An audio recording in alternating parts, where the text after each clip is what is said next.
Hello students, today I will explain you the development of the embryo during the second week of the intrauterine life. This is Dr. Yusuf signing from Al Juf University.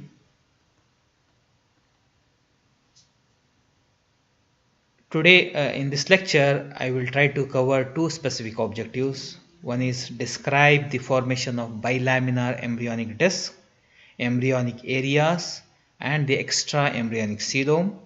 The second objective is outline the foldings of the embryo. We have studied in the first week that the fertilized zygote will be differentiating itself into after continuous cleavage. It will be divided into multiple cells and in the form of 2, 4, 8, 16. When at the stage of 16 it is called as medulla. Later further cell division will be taking place. Then a small cavity appears. This is called as the blastocele, and this whole structure will be now called as the blastocyst. Now the cells differentiate themselves into an outer cell mass. These are the outer cell mass which later develops itself into trophoblastic cells, and the inner cell mass which will later form the embryo. Before we go to the second week, we should know some of the terms which we use during this when we discuss the development. From the first to third week of after fertilization, the development of this in the zygote, that will be called as the germinal period, because the zygote differentiates itself, as I said, into the blastocystic cavity, then the inner cell mass and outer cell mass, and especially the inner cell mass, which will later lead to the formation of embryo. So still it is not very much like an embryo, so it is called as germinal period from the first to third week of development. After the third week it gets a shape. Then from the fourth to eighth week it will be called as the embryonic period, and from the third month of development up to the term, this will be called as the fetal period. So initially the first 3 weeks will be the germinal period after fertilization, then the 4th to 8th week it will be called as the embryonic period, and from the 9th week, that is the third month of intrauterine life, up to the term, this will be called as the fetal period. So when this blastocyst will be approaching the uterine cavity, at the 6th or 7th day it will get implanted within the wall of the uterus. Usually the site of implantation will be near the fundus of the uterus, usually on the posterior wall. It can even get implanted on the anterior wall, but usually on the posterior wall near the fundus of the uterus. So here you can see here, this is the blastocyst approaching the endometrium. This is the lining of the endometrium, and here you can see once the zona pellucida disappears, these trophoblastic cells have the capacity to erode the endometrial tissue, so it starts eroding and it gets invaginated into the wall. So this is called as implantation. It gets invaginated and gets implanted within the wall, so this is called as the implantation. And now during this implantation, the cells of the inner cell mass or embryoblast differentiate into two layers of cells. Now this inner cell mass, which was a mass of cells, now it differentiated itself into an upper layer called as the epiblast or epiblastic layer, which is tall columnar cells, and there will be a layer below that which will be having almost cuboidal shaped cells. This will be called as the hypoblastic layer. So this is the epiblast and this will be the hypoblast. So now the inner cell mass has differentiated itself into two layers. The upper layer, which is called as the epiblast, and the lower layer which is called the hypoblast. Depending on the position, it is called the epi, above, and hypo, which is below. So this differentiating itself into two layers will be called as the bilaminar disc. Now it becomes, instead of a mass of cells, now it becomes a disc with two layers, epiblastic cells and hypoblastic cells.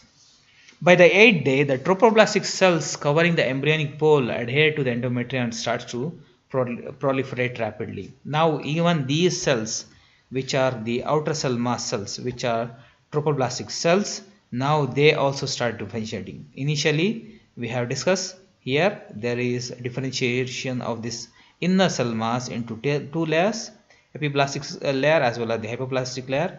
Now the cells which are outside, these are the trophoblastic cells, now they also start differentiating themselves into two type of cells.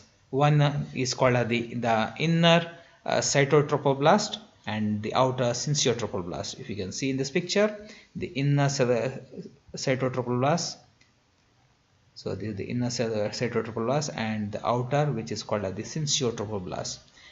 It is called as Cyto-trophoblast. Okay, so the inner layer will be called as the Cyto-trophoblast because the cells can be clearly seen. Here you can see the cells, each cell can be differentiated. Okay, and they are mononucleated cells. If you can see, each cell will have one nucleus, and they are clear cells, and you can see even the mitotic figures because of the rapid differentiation as well as the multiplication of the cells. There can be mitotic figures which can be seen. They divide as well as migrate into the Syncyo-trophoblast. So the cells which are coming for the Syncyo-trophoblast are nothing but the Cyto-trophoblast, which are rapidly dividing, and then they differentiate themselves into Syncyo-trophoblast also. So the outer cells are called as Syncyo-trophoblast because the word syncyum means joining together. So here all the cells are adhered to each other, and you cannot see the cell wall of each cell. Like here in the Cyto-trophoblast, you can see the cell wall of each cell and you can identify each cell. But in the case of Syncyo-trophoblast, because of joining, the name itself indicates Syncyo means joining together, adhering to each other of the cells, and the cell wall is not distinct, clear for each of these cells, and hence it looks multinucleated. Here in case of Cyto-trophoblast, each cell will have one nucleus. In case of Syncyo-trophoblast, because of the adhering of the cells and you cannot see the wall, it looks like as though it is multinucleated zone without distinct cell boundaries. So it is multinucleated zone without distinct cell boundaries. So you cannot identify the cell boundaries of each of them. So it looks like multinucleated zone. Instead of cell, we can call it as zone because there is no clear cell wall. And there are no mitotic figures because all the cell division is taking place in this Cyto-trophoblast. So mitotic figures can be seen here, but you cannot see the mitotic figures in case of the Syncyo-trophoblast. Here in Cyto-trophoblast, because of the clear wall, you can see each cell having one nucleus, so it is mononucleated. But in case of the Syncyo-trophoblast, because there is no distinct clear boundary, so it looks like as though it is multinucleated. Syncyo-trophoblast extend finger-like processes. They will have something like finger-like processes, and this Syncyo-trophoblast, and then they start eroding the endometrium. This is the endometrium. So it starts eroding because of the finger-like projections from the Syncyo-trophoblast, which secrete proteolytic enzymes that erode the endometrium. So these finger-like processes will secrete proteolytic enzymes which will erode the endometrium, creating a hole through which the blastocyst is gradually buried in the endometrium. So it was initially outside, now it starts eroding the endometrium by the Syncyo-trophoblast, then it gets deep implanted deep inside the endometrium itself. By the 9th and 10th day, the hole in the endometrium is closed by a fibrin plug. Later in stages, you can see here, this is the hole created and they are entering. So there is a cut within the endometrial wall. Okay, so you can see a big hole here. But later, this hole will start disappearing by the fibrin plug. So there will be formation of a fibrin plug. Later the whole of the endometrial wall will be formed. The lining of the endometrium wall will be there. So the endometrium regenerates by the 12th day. So initially there will be a fibrin plug here. You can later we'll see there will be formation of a fibrin plug. Later the whole of the endometrium is formed itself. So this differentiation of this inner cell mass into two layers, this is called as the bilaminar germ disc. The area of contact between the embryonic ectoderm and endoderm is a disc-like structure. This one will be a disc-like and form the bilaminar germ disc. Bi means two. There are two layers, so it is called as bilaminar germ disc, which will give the embryo proper. So this bilaminar germ disc will actually form the embryo. So initially it will be like a disc. Later it starts differentiating into different parts of the embryo. The embryonic disc will be oval in shape. If you see from above, it looks like oval in shape, and lastly a pear shape. So it looks like a pear when you see from above. So it looks like the pear shape, where the large end of the pear is at the cranial end and the small end will be the caudal end. So the larger part of the pear shape will be forming the head, and the caudal part will be smaller. Still it is not differentiated. It will be a stage later when you can easily differentiate in the 3rd week, where the cranial end and the caudal end will be differentiated. Right now in this part, in this duration, it will be just, it is a bilaminar disc with two layers, the epiblastic cells and the hypoblastic cells. The inner cell mass differentiate into two groups, as I said before, that is the epiblast, which will be the ectoderm. The cells on the outer or trophoblastic side of the embryoblast form the epiblastic cells. So near the trophoblast will be the formation of epiblast, which will later form the ectoderm. Between the epiblastic cells, some vacuole appear. If you can see here, within the epiblastic cell, there will be small vacuole, small cavities are formed, appear, and then they join together, they coalesce to form a small cavity called as the amniotic cavity. So now we can see here, initially there will be very small vacuoles which appear, they join together, coalesce to form a larger cavity. This will now called as the amniotic cavity. So amniotic cavity is above the epiblastic cells. The floor of the amniotic cavity is formed by the columnar cells, that is the embryonic ectoderm. So the floor of this amniotic cavity will be formed by the columnar cells called as the embryonic ectoderm. Now there will be formation of some flat cells which starts appearing towards the roof. So there will be small cells which start appearing at the roof of this amniotic cavity. Flat cells line the roof of the cavity, and these are called as the amniotic ectoderm, or they are also called as the amnioblast cells. You can see here. So these are the amnioblast cells, the cells which are forming the roof of this amniotic cavity. These are also coming from the epiblastic cells. So these are called as the amnioblast, and these are the epiblasts. And between the amnioblast and the epiblast will be the amniotic cavity. Okay. Now, so here you can see here the epiblastic cells. This is the amniotic cavity, and these are the amnioblast cells.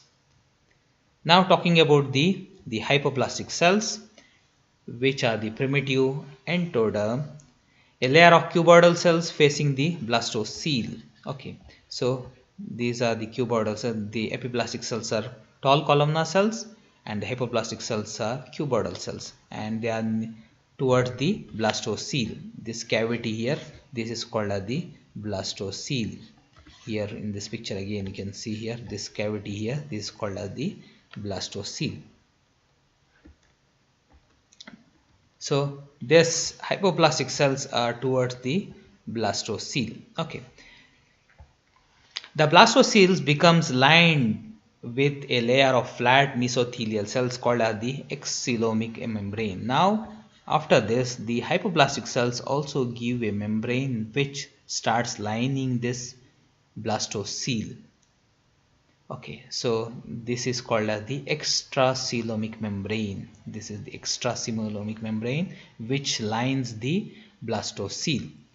Now the blastocele is called as the excoelomic cavity. After lining of this excoelomic membrane, this blastocele is not called as blastocele. Now it is called as the excoelomic cavity lined by excoelomic membrane.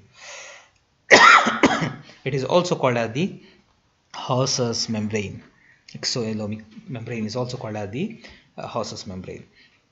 Later, the excoelomic cells become modified and the cavity is now called as the primitive yolk sac. So initially it will be a blastocele. Now after it is lined by a layer of excoelomic membrane, now it is called as the excoelomic cavity. Later again this excoelomic cavity further develops to form the primitive yolk sac.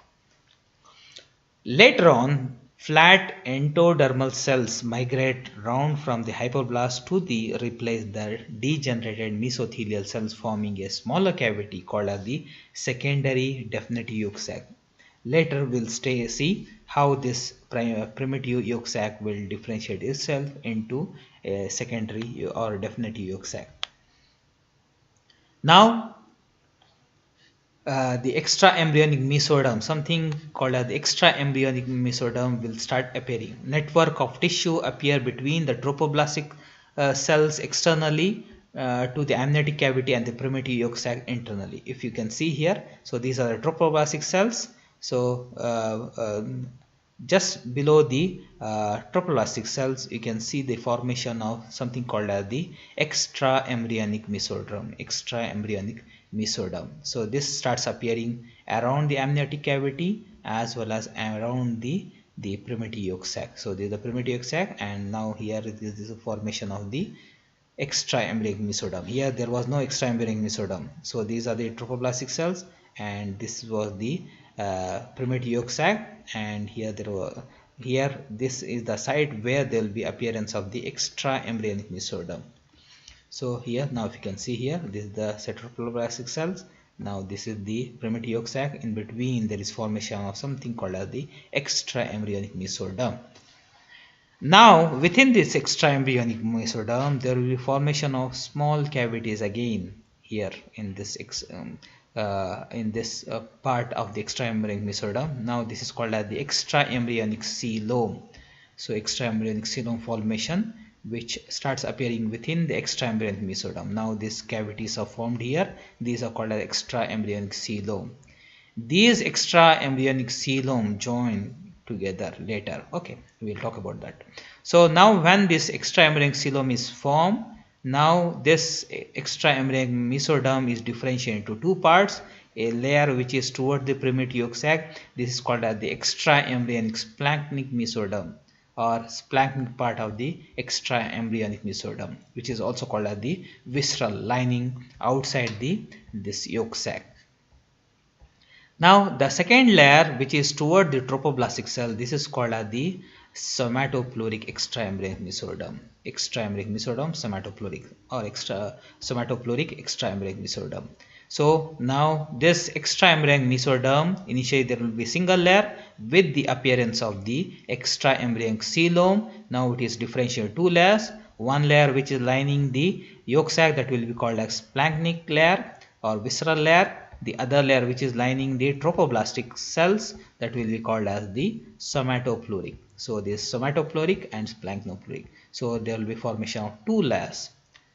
Now these extra-embryonic coelom again, they all join together and they become a big cavity, and this whole yolk sac is pushed to a side. So now it is pushed to a side, and now these extra-embryonic coelom will join together to form a larger cavity. This is called as the extra-embryonic cavity, or it is also called as the chorionic cavity. So here there is a large cavity now with this whole of the yolk sac as well as the embryoblast cells, which are epiblast and hypoblast, as well as the amniotic cavity, all has been pushed to a side here. So this was initially larger. Now with the joining of all these extra-embryonic coelom, which will coalesce and they form a larger cavity, and this whole thing is pushed to its side. This part is pushed to its side. This okay, and there is larger cavity formation. This is called as the extra-embryonic cavity, or it is also called as the chorionic cavity. Now this yolk sac is lined by extra-embryonic mesoderm. Now it is called as the secondary yolk sac or definitive. Initially it was primitive yolk sac. Okay, this was primitive yolk sac. Now with the lining of the extra-embryonic mesoderm, now it is called as the secondary yolk sac. So it is pushed to a side and it has become smaller. A small part of it is even pulled down. This is called as the axionomic cyst, and the remaining part goes to a side and it is smaller, and it is lined by extra-embryonic mesoderm. That is the visceral layer or the splanchnopluric layer. Now this is called the secondary yolk sac. This is how the secondary yolk sac is formed. Initially this will be a blastocele. Now with the lining of the axillomic cavity, now it is called as the axillomic cavity, which will later form the primitive yolk sac. Now this primitive yolk sac is lined by the extra membrane. Now this is called as the secondary yolk sac. It will be pushed to a side and there will be formation of a larger cavity, which is called as the extra-embryonic cavity or the chorionic cavity. So the extra-embryonic mesoderm, so we have already seen the appearance. The Cyto-trophoblast proliferate to give a layer of loosely arranged cells called as the extra-embryonic mesoderm, which fill the blastocele, as you have already seen. So here there will be formation of the extra-embryonic mesoderm, which is nothing but the loosely arranged cells. Okay, the spaces appear among the cells of this mesoderm and become confluent. You have already seen. So the cells within this layer will appear and spaces will appear and they start coalescing and become confluent to form a larger cavity, which is called as the extra-embryonic coelom. Now there is formation of a large cavity. This is called as the extra-embryonic coelom, or it is also called as the chorionic cavity, which divide the extra-embryonic mesoderm into, you have already seen, into a layer of extra-embryonic mesoderm. This is called as the splanchnic layer, which surround the yolk sac as well as the amniotic cavity, and the somatic layer, which line the trophoblastic cell. These are trophoblastic cells, Cyto-trophoblast and Syncyo-trophoblast, which line this. This is called as the somatic layer.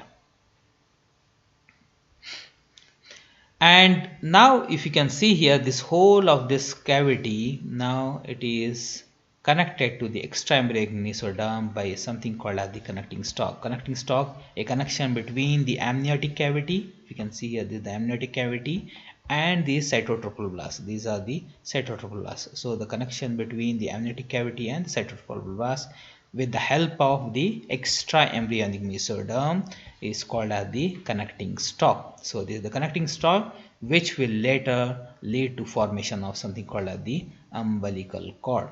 So connecting stalk is the primitive form of the umbilical cord, which is the only connection between the embryo, developing embryo, and the maternal wall or the mother. Now we have seen the the implantation of this bilaminar disc. When there is implantation, the uterine endometrium after the implantation of the embryo is called as the decidua. So once there is implantation of the embryo within the uterine, this is the uterus, this is the uterine wall. Okay, this is the endometrium of the uterus. After the implantation of this embryo into the uterine wall, now this is called as the decidua. The uterine endometrium after the implantation of the embryo is called as the decidua. Okay, it is highly, why it is called a decidua? Because there are many changes which are taking place. It becomes highly vascular as well as highly secretory to nourish the embryo. So there are changes within the uterine endometrium which will be highly vascular as well as the highly nutritious to supply the nutritions to the embryo. After implantation, the features of the endometrium are maintained as well as intensified. Okay, you have seen during the menstrual cycle, in the proliferatory phase there are changes within the endometrium, and during the secretory phase they have much more increase in their increase in the wall, in the thickness of the wall, as well as it becomes highly vascular. With the implantation, it is not only maintained but it becomes intensified. Now cells enlarge, become vacuolated with glycogen and lipids, and these changes in the stromal cells is called as the decidual reaction. Within the endometrium wall, the cells become enlarged, become vacuolated, filled with glycogen as well as the lipids, and these changes which are taking within the endometrium wall, which will help in the nourishment of the embryo, this is called as the decidual reaction. The changes which are taking place within the endometrium after the implantation, these changes are called as the decidual reaction. What kind of changes? There will be increase in the size of the thickness of the endometrium, there is increase in the cell size, they become vacuolated, filled with glycogen and lipids, which will be helping in nourishment of the initial stage of the embryo.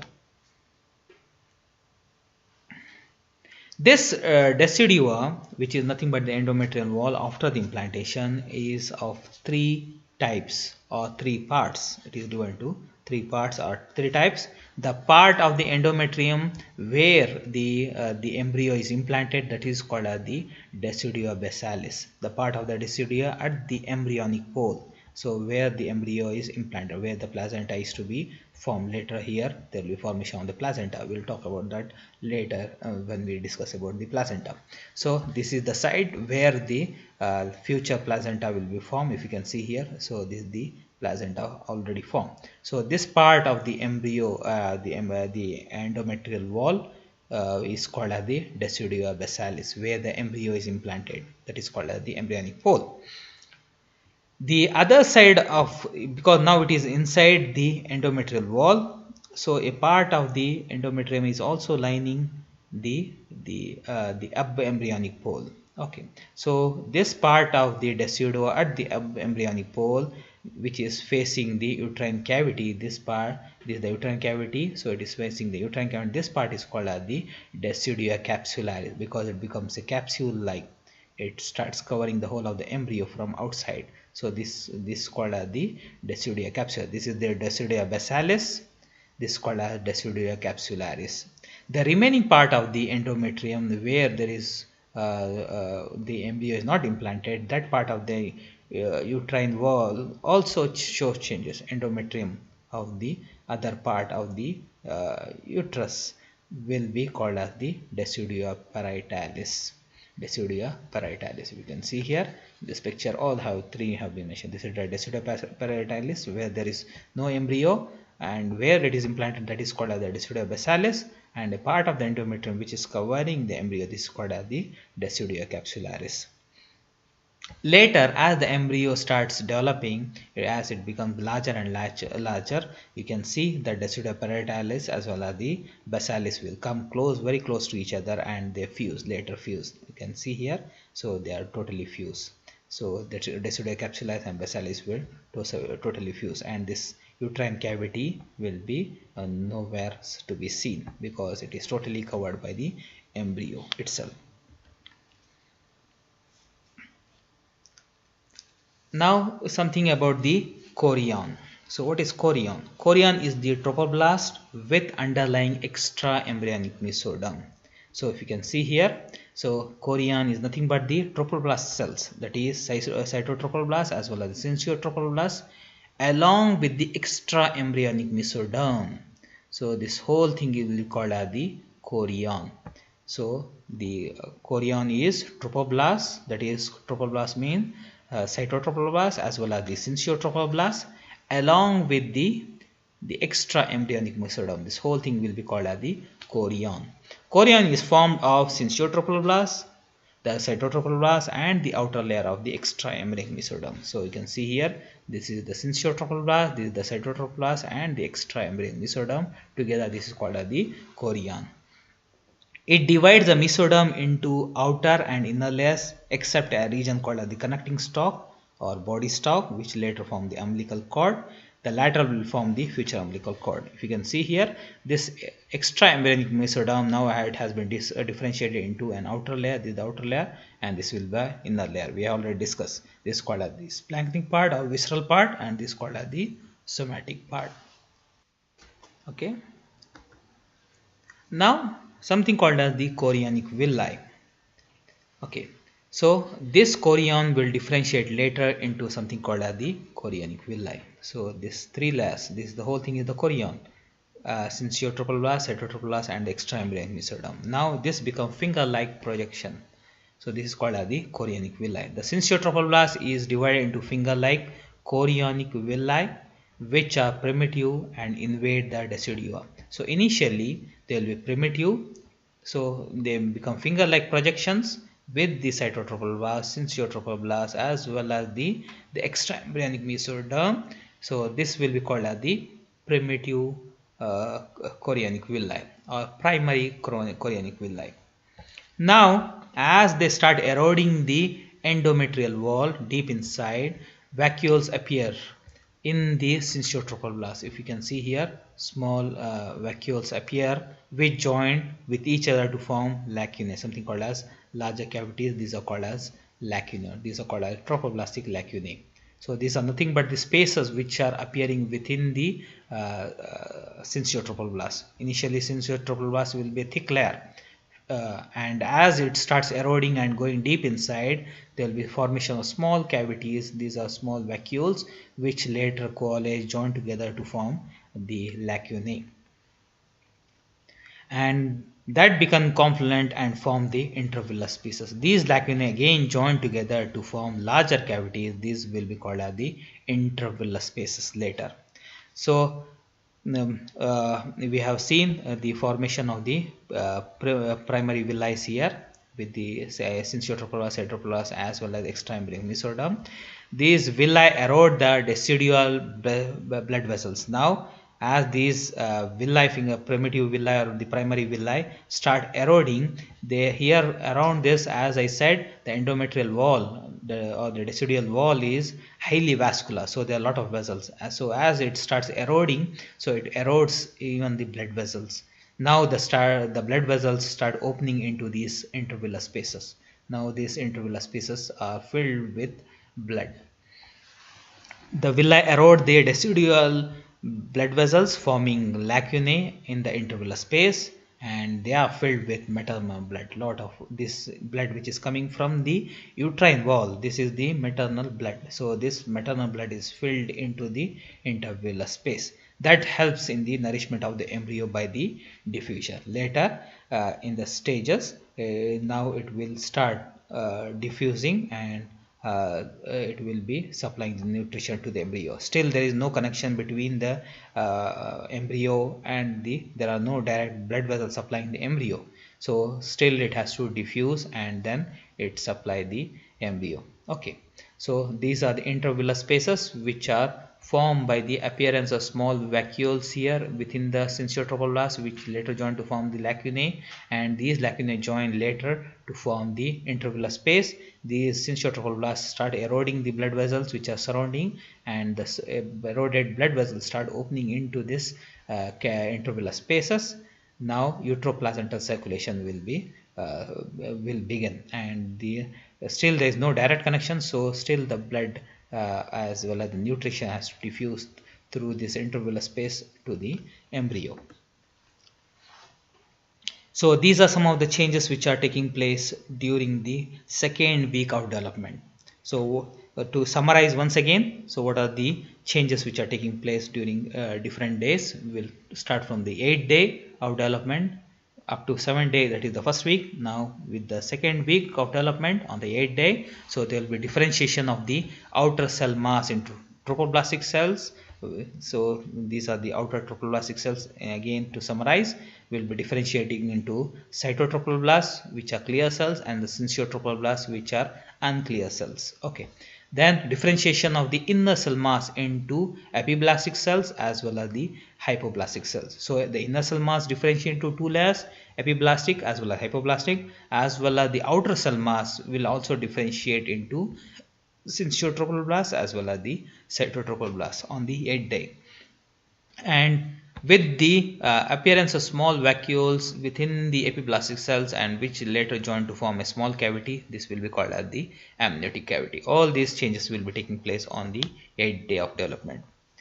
During the 9th day of development, this lacunar, which is also called as the lacunar stage, there will be appearance of the lacunae, the phase of the trophoblastic development where the lacunae are formed in the syncytium, that is the Syncyo-trophoblast. So there will be small, as I said again, there will be small formation of small vacuoles here, which later join to form the lacunae, and these lacunae later join together to form the intervillous spaces, because they are called as intervillous because these become finger-like projections. So this will be called as the villi, the primitive or primary villi, and the space between the two villi will be called as the intervillous space. Inter means between the villi, so that is called as intervillous space. Formation of the on the 9th day, there will be also formation of the primitive yolk sac from the hypoblastic cells. So you have seen that the primitive yolk sac, which is also formed by the lining of this blastocystic cavity by something called as the excoelomic membrane. So this is the excoelomic membrane or Hauser's membrane, which lines this blastocele, and there will be formation of the primary yolk sac or primitive yolk sac. Later, during the 11th and 12th day of development, there will be many changes which are taking place. On the 10th, 11th and 12th day, there will be so many changes. One is the blastocele is completely embedded in the endometrial stroma. Now, if you can see here, initially there will be it will be invaginating. So here it is invaginating. Now it has totally entered. Okay, so now it is totally embedded within the endometrial stroma or endometrium. The maternal blood enters the lacunae. So with the eroding of these Syncyo-trophoblastic cells, the maternal blood vessels will start opening into this intervillous spaces or the lacunous spaces, and establishing the uteroplacental circulation, as I said. So that will be uteroplacental circulation between the uterus as well as the placenta. Okay. Formation of the extra-embryonic mesoderm. Now there will be appearance of something called extra-embryonic mesoderm, which will later differentiate with the appearance of the extra-embryonic coelom. So it will be differentiated into a somatopleuric layer and the splanchno. This is the splanchnopluric layer, and this will be the somatopleuric layer. Formation of the extra-embryonic coelom. As I said, there will be formation of extra-embryonic coelom, which later join together to form a larger cavity, which will be called as the extra-embryonic cavity or the chorionic cavity. So all this excoelomic extra-embryonic coelom will join together to form a larger cavity, which is called now as the extra-embryonic cavity, or it is also called as the chorionic cavity. Now also there will be changes which are taking place within the uterine wall. Those changes within the uterine wall will be called as the decidual reaction. On the 13th day of development, the surface defect is in the endometrium is totally healed. If you can see here, as I said, initially there will be a big hole within the uterine wall. If you can see in this picture in the 8th day. So as the trophoblastic cells erode and invaginate and get implanted in the endometrium wall, there will be a big hole. Later there will be a formation of a fibrin plug at this hole and try to cover that gap. Later, during the 13th or the 14th day, there will be the surface defect is totally closed now. Now here there is no surface defect. So the endometrial lining epithelium is already formed.